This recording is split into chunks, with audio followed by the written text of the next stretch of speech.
মাশাআল্লাহ, আজকের হযরতপুর হাটে খুব সুন্দর সুন্দর শাহিওয়াল গরু উঠছে।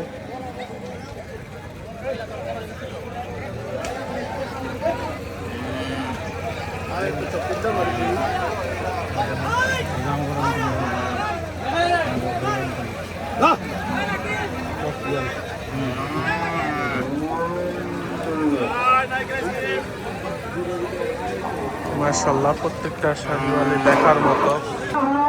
আপনারা যারা হাটে ঘরের সামনে ঘুরে রাখেছেন তারা তাড়াতাড়ি রাস্তা থেকে সরে যান। ব্যাপারে এবং